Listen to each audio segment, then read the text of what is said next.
Alright, we're going to be looking at word problems, and I want you to keep this simple. Don't panic when you see a word problem. It's usually asking you something simple. We're not doing anything that we haven't done before. We just need to figure out what the question's asking. That's probably the hardest part to word problems, is figuring out what specifically it's asking. And here we're given an expression, 25 plus 6h. They tell us what that means. This is how much money Jack's going to make in one day at work. Okay, in the 25, it says if he makes $25 just for showing up. That's kind of like a one-time fee. It happens once. He shows up, he gets paid $25. And he also makes $6 for every hour, H, and they call hours H, that's what that H stands for, that he works.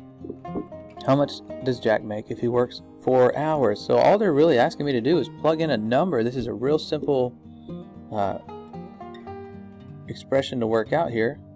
$25 to walk in the door. He's getting paid $6 per hour, but instead of H, I'm just going to plug in how many hours he worked. He worked for 4 hours. How much is he getting paid? Now I've got to do the multiply first. This is just an expression. I'm not solving an equation. I'm not solving for H or anything. So I would do this order of operation, multiply first.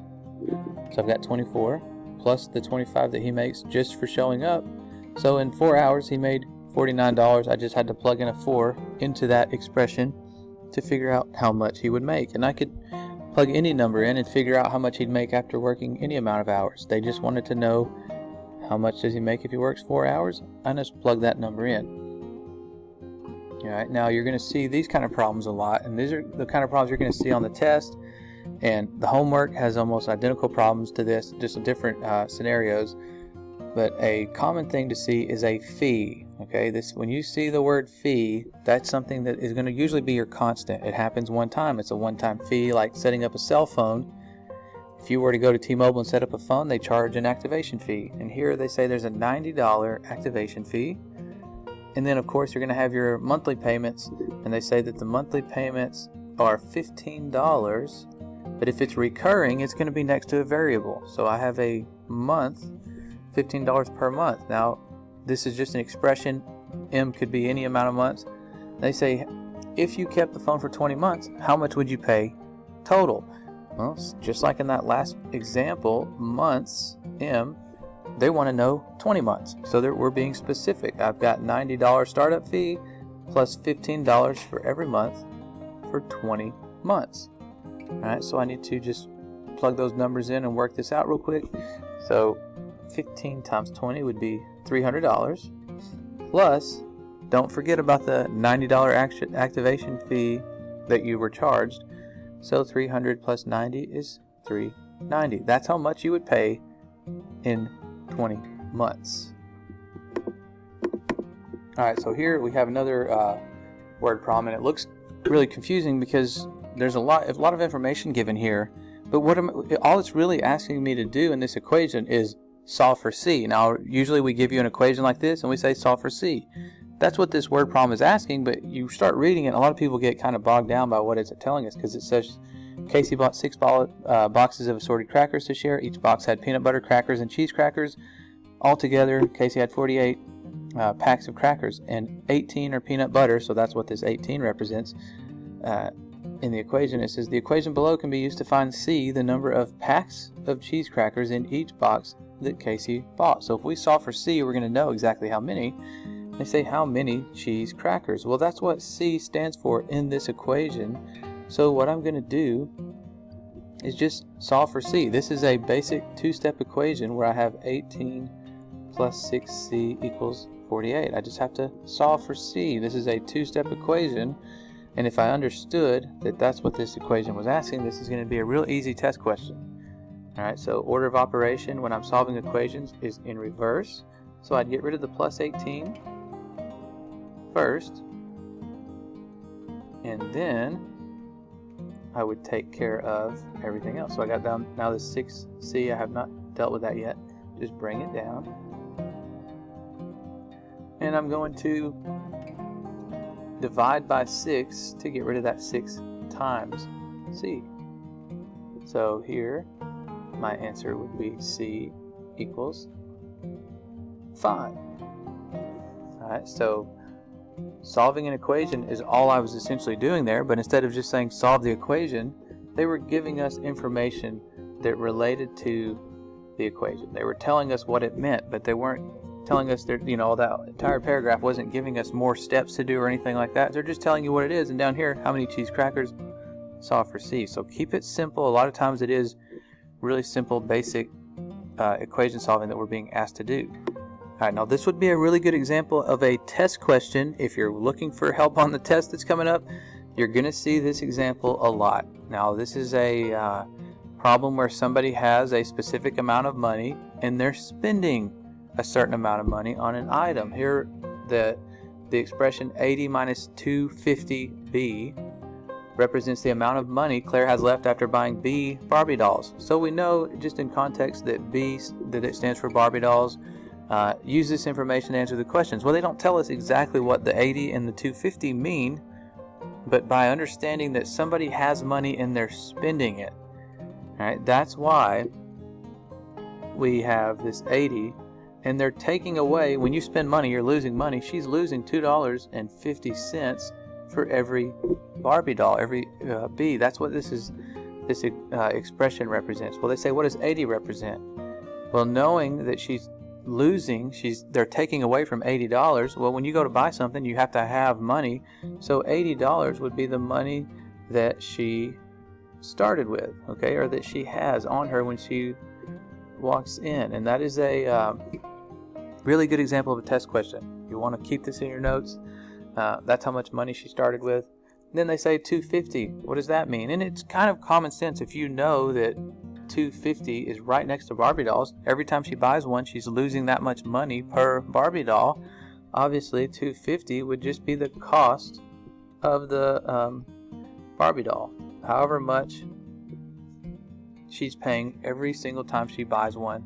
Okay, so they don't tell you that in the word problem. They don't say, oh, she started with $80 and she spent $250 every Barbie doll. But just by the context of that expression, you would need to be able to answer that on a test question. So whatever the one-time fee is right here, or how much money she had in her pocket, they're going to take that much away, however much the item cost, every single time. So we got the cost of the Barbie. That's what the 250 is, and we have the starting amount, what she started with. Okay, and that's a very common example.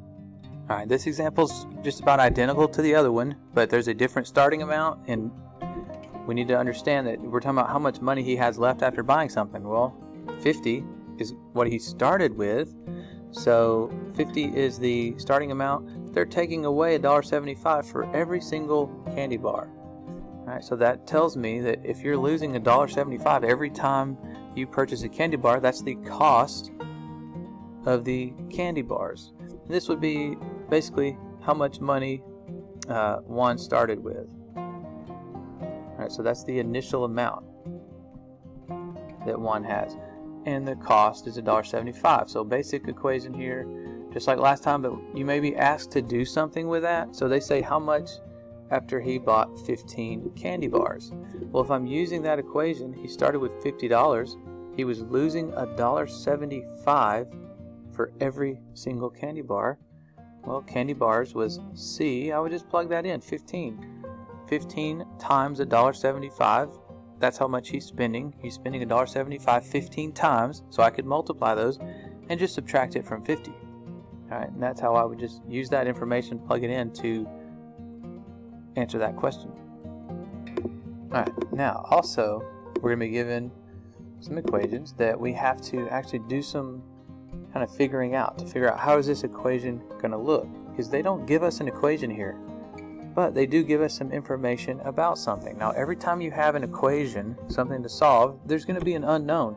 Like they tell us here there's something that we do know about this rope. They give us a piece of rope and they say that it is 72 inches long. So I have this piece of rope 72 inches long. Alright, that's all I know about this piece of rope right now. And they say that we cut it into two pieces. Well, we know they don't cut it in half. They say that one of the pieces is 5 times longer than the other piece. Alright, and they want to know the length of the shorter piece. Well, they don't tell us the length. They just told us they cut it into two pieces, and I don't know the length of this smaller section of the rope over here. That's my unknown. It's an X. Okay, it's a variable. I can use whatever variable I want, but let's say I use x. That shorter piece is unknown. Well, so is this other piece over here, this longer piece. All I know is that it's 5 times longer than the smaller piece. And I can say that's 5x, 5 times longer. I don't know what this is, and I don't know what this other side is, but I do know that this side is 5 times longer than the other side, okay? So I have a way to at least compare those, all right? 5x and x. When I add those two lengths together, I didn't change the length of the rope, I just cut it. So together, those two pieces of rope still add up to 72. And if I write it out like this, I now have an equation that I could use to figure out what x actually is. I can figure out what's the measurement of that smaller piece exactly because I know something about it. I don't know this side at all, and the only thing I know is this one's 5 times longer. But if we're talking about a 72-inch rope, when I add the side that's 5 times longer to the other side that we cut, I'm going to get 72. So I will just use that in my equation. Well, let me solve this equation, and it'll tell me exactly what this side is over here, how long it is. So what would I do if this was an equation? Well, I can combine like terms. 6x equals 72. And that, once you combine your like terms, it's just a matter of divide by 6 on both sides. And that tells me that x equals 12. So I know that x is equal to 12. So I know that the shorter side that we did call x in the beginning is actually 12. So I know that this side over here would be 5 times 12 if they were asking that, but the shorter piece of the rope was 12 inches. Alright, and that's all the question was asking. But I had to be able to put what they're telling us into an equation, and a lot of times that's what we're going to have to do.